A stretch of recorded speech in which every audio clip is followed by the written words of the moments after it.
Fala galera, tudo bem? Vamos para mais um dia de Champions aqui no canal, começando pelo jogo entre Real Madrid e Atalanta, a vitória do Real Madrid para cima da Atalanta. É um jogo que prometia muito e acho que foi um jogo que tem diferentes momentos para a gente tratar aqui.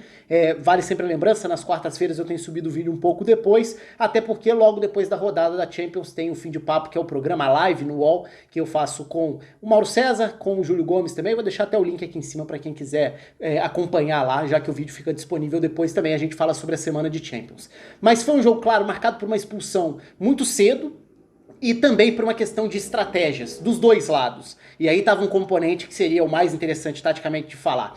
Acho até que a expulsão, embora evidentemente tenha prejudicado a Atalanta, a expulsão do Freuler logo com 17 do primeiro tempo, e pra mim não era lance de cartão vermelho, era lance de cartão amarelo, então ali tem uma decisão importante de arbitragem que evidentemente influencia no restante da partida e que também mexe muito na dinâmica do jogo. Porque quando a gente pensa na estratégia da Atalanta, nos encaixes individuais, na agressividade sem a bola, é um time que joga no limite e joga com riscos por encaixar individualmente. A referência é o adversário, então você encaixa o campo inteiro, o seu marcador diante do jogador adversário. Quando você fica com um a menos, fica muito difícil, é quase impossível você manter essa estratégia, porque se já é difícil deixar um contra um no campo inteiro, você ficar com um a menos significa que para começo de conversa você já está em inferioridade. Então é claro que a expulsão mexe no tabuleiro, mexe na estratégia, mas curiosamente a expulsão acaba evidenciando ainda mais a limitação ofensiva do Real Madrid hoje, que também não é uma novidade. O Real Madrid sofre muito com a falta de poder ofensivo.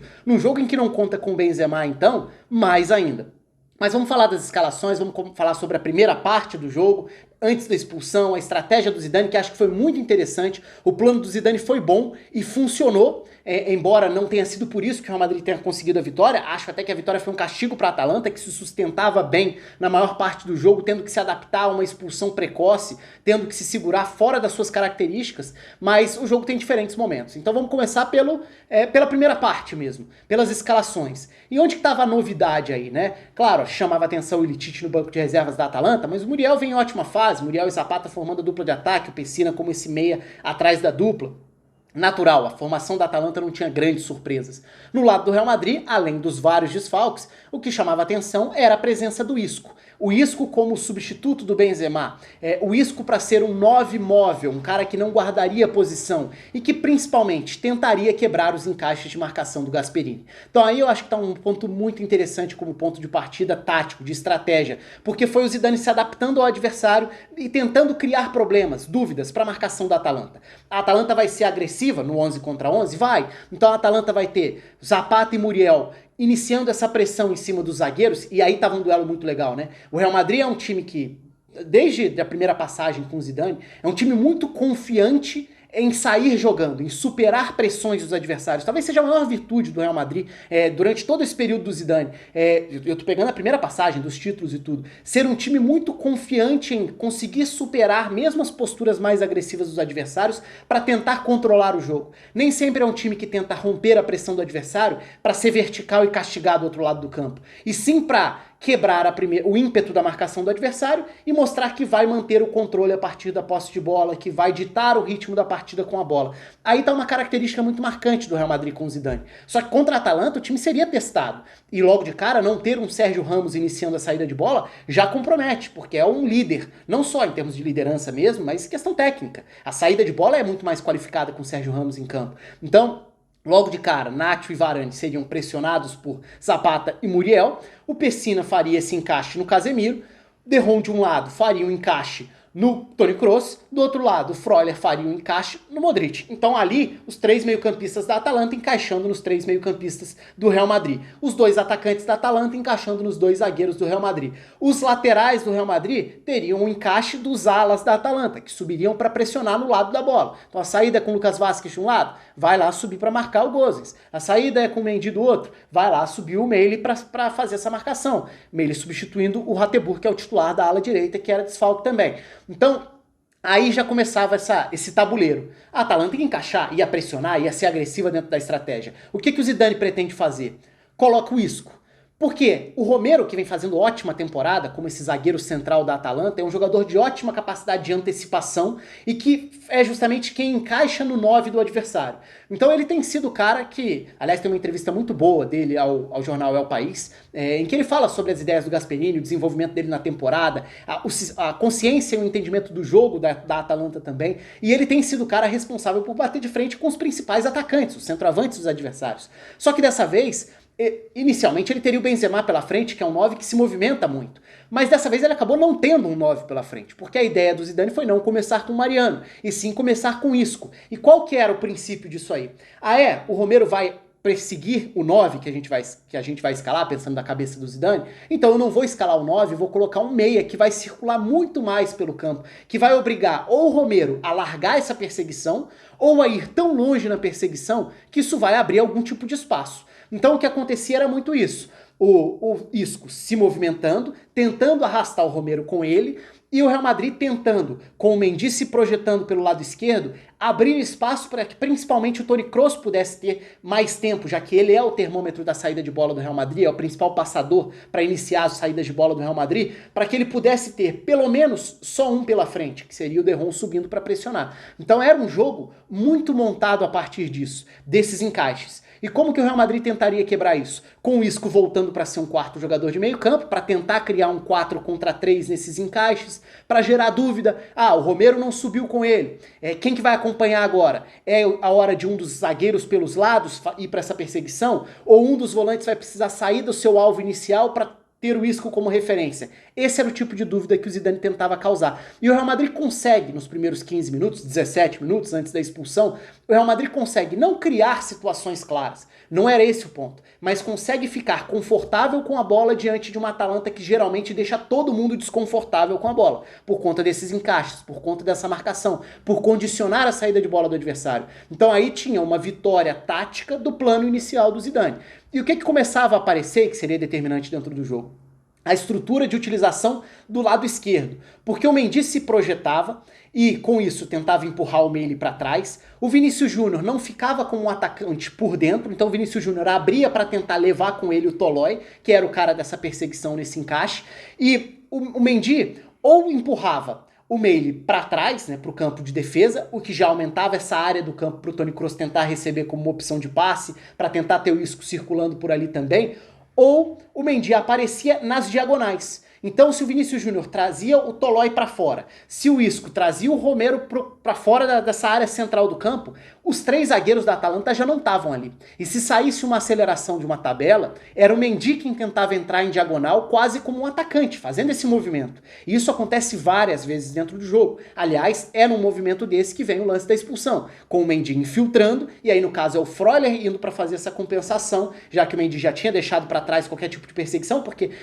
dependendo, o jogador vai perseguir a referência daquele setor do campo, né? Então, nem sempre a perseguição vai até o outro lado do campo. Depende muito do momento e aí da decisão de cada jogador de manter ou não esse tipo de perseguição individual. Então o Mendy acaba virando uma ferramenta muito importante do ataque, porque ele vai virando o atacante que entra em diagonal, o que é muito curioso, né? Porque é o lateral esquerdo. Então você tem um ponta tentando tirar um zagueiro da área, um meia tentando tirar outro zagueiro do centro e um lateral entrando em diagonal. E o Real Madrid consegue criar saídas nesse início. E aí vem o lance da expulsão, como eu falei antes, muda completamente o jogo, porque a Atalanta já não poderia mais ser o time que tentaria pressionar o campo inteiro, que encaixaria essa marcação o campo inteiro. Já não tinha 11 contra 11 para fazer isso.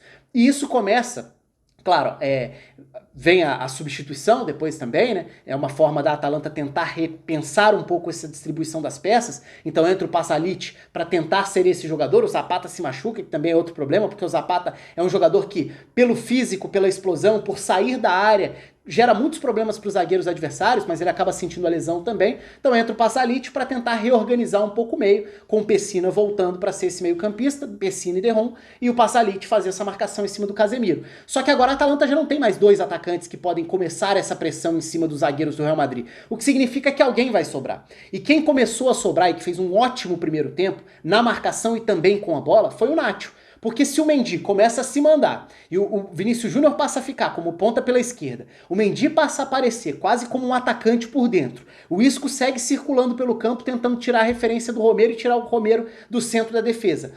Quem começa a ter espaço para se projetar à esquerda é o zagueiro que sobra dentro dessa marcação.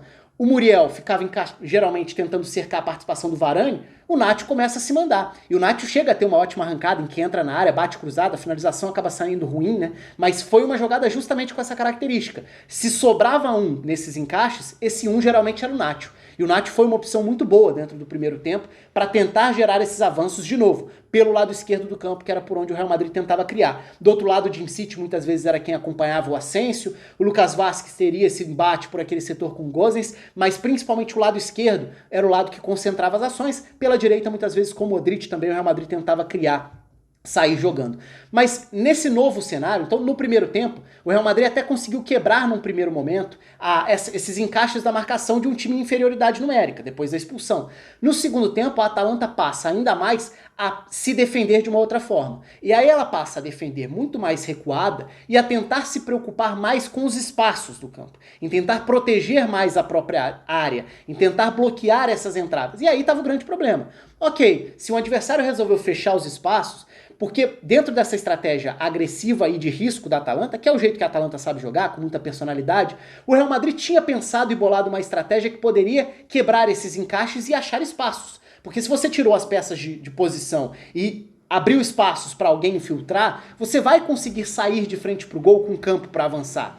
Como o Real Madrid conseguiu em alguns momentos do primeiro tempo. Só que a partir do momento em que o adversário está fechado, está criado o obstáculo de toda semana há 3 anos no Real Madrid. Desde a saída do Cristiano Ronaldo, o Real Madrid não tem um goleador confiável que possa ajudar o Benzema, e principalmente jogadores de lado, né? Pontas goleadores. É uma deficiência do elenco do Real Madrid já há muito tempo. E aí quando você ainda não tem nem o Benzema, tá feito o problema. Por mais que o Isco tenha se movimentado bem, eu gostei da partida do Isco, acho que o Isco foi muito bem dentro do que era o plano do Zidane e até dentro do que ele ofereceu como opções de passe para tentar acionar o Asensio, tentar acionar o Vinícius Júnior, mas faltou mais uma vez essa contundência, essa força ofensiva. O Real Madrid acabou expondo, ou tendo exposta, a sua limitação ofensiva ao encarar uma Atalanta que precisou mudar de estratégia. A Atalanta não estava confortável, porque ela não pôde fazer o jogo dela. Ela acabou tendo muito pouca posse de bola, o que já foge das características. Ela não podia pressionar lá em cima, o que é totalmente diferente das características, mas a Atalanta soube se adaptar a esse cenário. Ok, vai ser um jogo de 30% de posse de bola, um jogo fechado mais atrás, sem muita saída para o ataque, mas que também não permitiu ao Real Madrid muita chance criada. E por isso que eu chego na questão de ter sido um castigo. Porque acho que foi um Real Madrid que depois tenta colocar o Mariano para tentar ter um pouco mais de presença, mas de certa forma isso até tornou mais previsível a marcação para a Atalanta, né? E não acho que o Real Madrid tenha construído, criado para furar esse bloqueio. Acabou sendo um lance casual, uma finalização de perna direita do Mendy de fora da área, que o Mendy que vinha sendo um destaque também dentro de tudo que ele estava tentando oferecer ofensivamente, ele acaba sendo o cara do gol. Do gol de uma vitória importante, de 1-0 importante como vantagem para a sequência do confronto, mas que acabou sendo um castigo para uma Atalanta que, diante das adversidades, de uma expulsão exagerada, injusta logo no início, tendo que jogar quase o jogo inteiro com um a menos, longe das suas características, a Atalanta estava conseguindo suportar bem. E o Real Madrid não estava tendo repertório ofensivo para criar grande coisa. Então acho que acabou sendo um castigo para a Atalanta. E o Real Madrid sai com um resultado bom pelas dificuldades que demonstrou mais uma vez. Não chega a ser novidade o Real Madrid ter um ataque pobre, ter um ataque que pouco cria. E claro, vamos pensar na volta agora.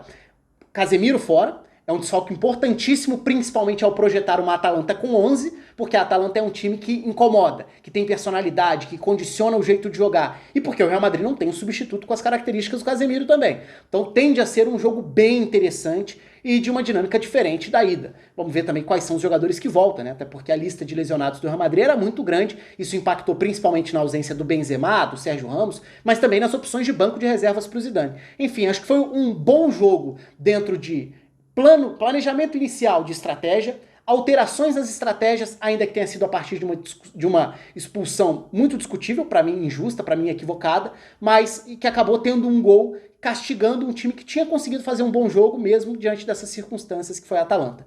Conta aí com os comentários de vocês, a inscrição no canal, um abraço, até a próxima.